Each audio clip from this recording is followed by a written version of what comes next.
Alrighty, so I'm here today with Ilya Mondos from Mondo Funding, who went through our program, Loan Broker Academy, to broker DSR loans and hard money loans. Ilya, how you doing? Doing well, Ian. How are you? I'm good, thanks. I'm good. Where are you? You're in North Carolina, I know, just like me. Whereabouts? I'm in Raleigh. Okay, cool. So I guess first of all, tell me just a bit about your background. So what did you do before this? Yeah, sure. So my undergrad was in aerospace engineering. So I've jumped around engineering firms quite a bit, doing like design work or procurement, project management. Um, so that's my background, primarily engineering. But like I've got a wide array of interests, I guess, in a few different fields that I kind of casually look at in my own time, like investing. Um, Like I like neurology or like tech stuff. I just like keeping up with the trends, I guess. So Okay. also do my master's in data science. So I've bounced around a good bit. Wow, yeah. So you're doing your master's currently at the moment. Yeah. Okay, and you're, correct me if I'm wrong, but are you still brokering on the side? Like you're still doing your day job? I am. Yeah. So I'm still working at an engineering firm and just brokering on the side. Just like I've got a buddy who's a real estate agent, does it on the side as well. Works at my firm. So um, a lot of people are picking up side hustles these days. Yeah, you got a lot going on though between the side hustle and your masters. Yeah, not having kids helps a lot. So Yeah, tell me about it. I'm about to have number three. So yes, yeah. that helps. That's So what made you interested in investment real estate loan brokering? So my buddy is a lender in the hard money space, Okay. and just talking with him, he told me about like the opportunities that exist on the brokering side for making like some decent money. I like the like low barrier to entry, so like what your course kind of taught gives you all the tools you really need to succeed as a broker. I felt stuff that even my friend who's a lender didn't know because his area of focus is so specialized to hard money loans, but yours is way more encompassing and covers like a wide variety of like hard money lenders and also like DSCR lenders. So I like that I can, if you're organized and just like work hard, like you can succeed with the knowledge that's given. So So is your goal then, I mean, is the ideal situation that you start doing well enough to make it your full-time thing and stop your 9 to 5, or are you even thinking that far ahead? that's always the goal, but it's not, it's not as aggressive as it probably could be, I guess. Yeah. But yeah, that's always the end goal. Okay. Okay, cool. So what was the most challenging part of getting started? I would say getting over the nerves of talking to people. So at those investor meetings, for the first time, coming from an engineering background, you don't really get the customer facing role. You get like, you're looking at drawings all day and talking to your own team members. So there's no pressure really. But here you need to convince people that you're knowledgeable, first of all, about what you're talking about and also like kind of smooth. So that was the hardest part for me, given my background. But somebody who's more social or better at sales would probably, hit the ground running much faster than I did. So have you done much of that, like going to networking events and trying to meet investors and get in front of them and talk to them? I did, yeah. I mean, that was a big part of it. Like, and obviously, you kind of hound on that during your program, getting face to face with investors. So I went to maybe 12 meetings in the first like Nice. 2 3 months, at least one a week, and yeah, just tried to build those relationships. You start seeing the same people over and over. They're like, all right, this Yeah. guy, like, he kind of knows what he's talking about. I can kind of trust him. Be like, all right, can Yeah. you price out like this next deal for me? Uh, so you kind of build, yeah, you have to do it, and you have to do it consistently in the beginning, in my opinion, just to build that like reputation. Yeah. Um, You said it perfectly there. It's about the trust that they can trust you, that you know what you're yeah, doing, you know what you're talking about, and that you're going to do right by them. exactly. Yeah. And also if you're going to meetings all the time and meeting with investors, they also kind of start thinking, all right, well, if this guy messes this up or messes me around, I'm going to see him here next month at the Yeah, meeting. yeah. So like, yeah, there's no getting away. There's no, You're not like a guy behind a website. exactly. Yeah, there's a big accountability aspect when you're meeting people face to face and shaking their Yeah. hand. Yeah, that's good. So our program in particular, I know you mentioned a couple of things, but like if you could sum up how it helps you. Um, I would say like it gives you the tools from start to finish. So from going to the meeting, what to say, what are the big points to hit on, like, for DSCR, for example, the LTVs that you can do cash outs for, the interest rates, knowing the requirements that each lender has. So knowing like those minute details, which I think you do a great job of explaining in the course, um, and being able to reference that top of memory when you go and talk to people face to face. And then like actually the customer interface, like, okay, you've got somebody who's interested. Now what? I think you do a good job of saying, okay, this is like the flow chart of kind of like which lender is the best to use for this particular person based off of these things.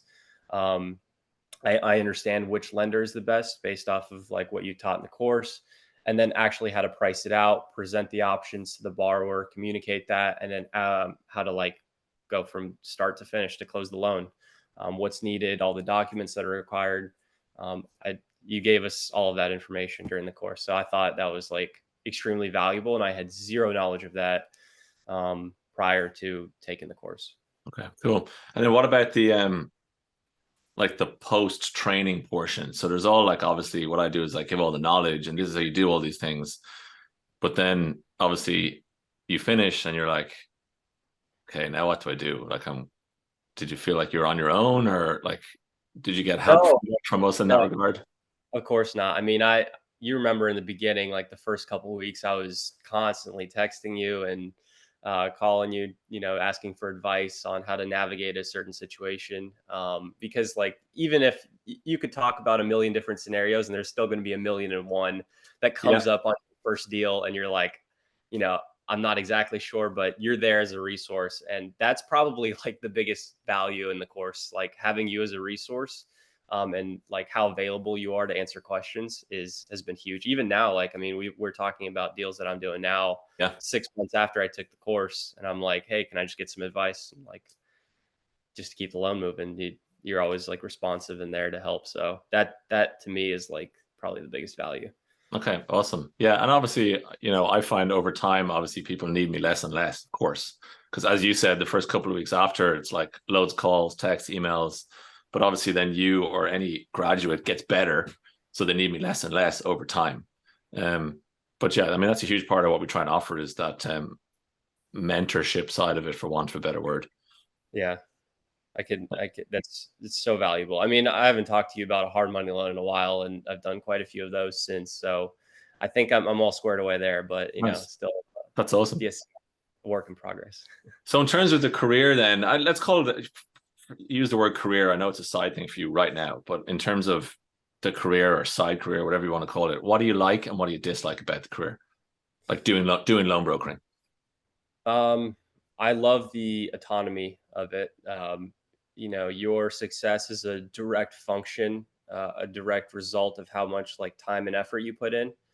I really have been slacking on going to meetings in the last 3 months, but with the amount of like, and this is another positive. The one thing I like is you build relationships with people, and then they trust you, and then they come back and bring you more deals.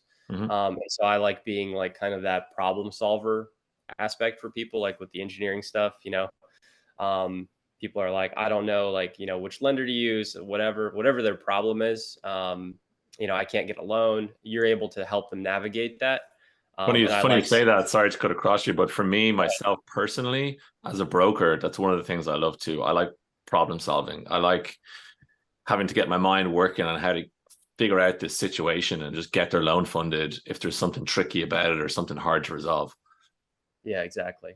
So many small nuances. So people appreciate that, and then they obviously come back for repeat business. So that's probably why I've been slacking on going to meetings. But yeah, that's the huge that's the thing I like the most about it: the autonomy and creating those relationships with investors in the area. So what do you dislike then?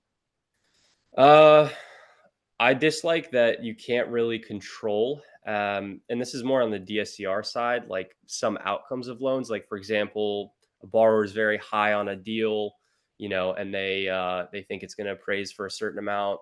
You have no control over the appraisal amount. I mean, you can do the Yeah. best you can to get them with the best lender possible, but if the appraisal doesn't come back where they want, then the deal's going to fall through. And so you Yeah. spend, 2, 3 weeks, maybe even more before that, kind of your time with the borrower communicating and stuff, and it just falls through at no fault of your own. You're doing the best possible thing you can for the borrower, but that's the side of it. Not a huge fan of, but you have enough repeat clients, that kind of falls by the wayside, in my opinion. Yeah, that's just kind of part of the game. I mean, that happens to me too, obviously, and I do a lot of loans, and it's funny you mentioned that.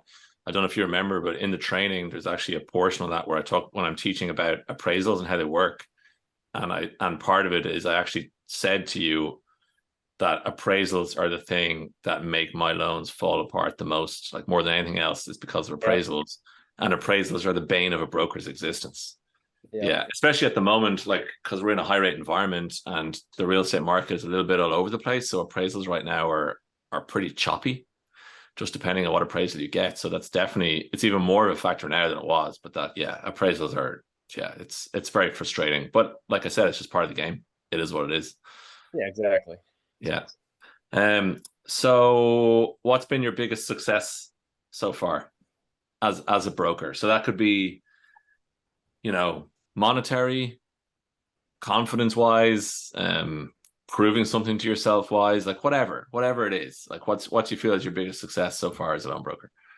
Yeah, I've always wanted to like start my own business, and I've always had little side hustles, but nothing that was ever quite sustainable. And so I feel like this is my first like real business that I'm running, and it's 100% up to me, like based off my communication, confidence, like organizational skills, all that stuff. Um, just how well can you run it, and like do you do what you say you're going to do? So there's a huge accountability portion for like borrowers. So I would say the biggest success is like actually running my own business for that's sustainable for the first time.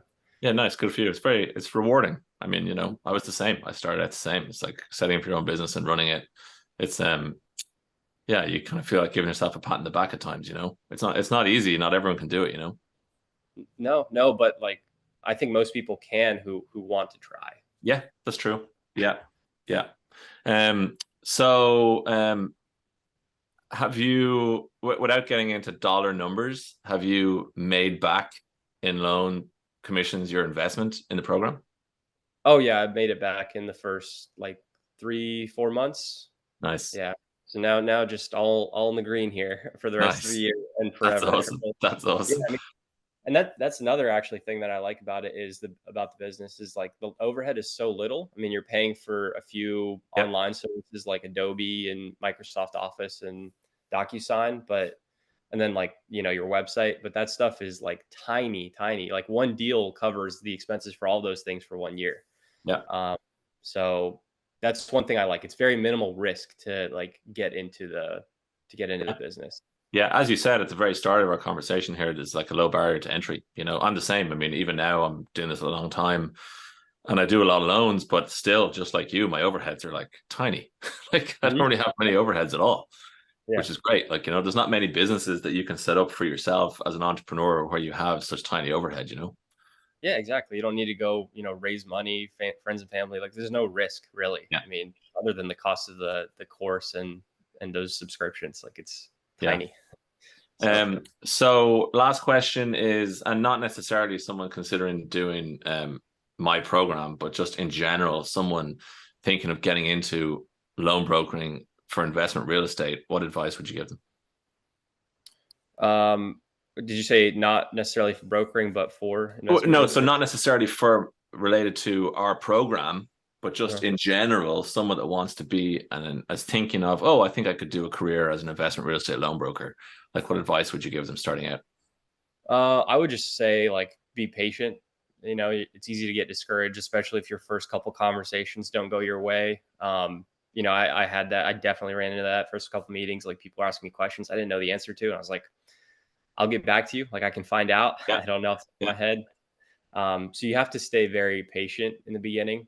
I think that's a big one. Like don't get discouraged. And if you're organized and ready to like learn quickly on your feet, like you will succeed. So you don't need to be smart. You don't need to be like an amazing salesperson. I certainly was not. So um, I think pretty much anyone can succeed. yeah. Nice. No, you're right. I mean, I'd never worked in sales. I'd never worked in financing when I started out. You Yeah. know, my background was a restaurant business. So, you know, yeah, you can come from anything and do well in this business. It's just about, as I say in the course, getting off your ass and go and meet people and just do right by people and be a good person and be transparent and honest and knowledgeable, and you'll do well. I mean, that's what it comes down to. Exactly. Yeah. Cool. Well, thanks for your time, Ilya. I really appreciate it. And I'm really glad to hear that you're doing well. And hopefully you keep doing well so this can turn into a full-time thing for you and you can quit your 9 to 5, which would be awesome. That's the goal. And yeah, keep fighting the good fight. And I wish you the best of luck. All right, Ian. Thank you very much.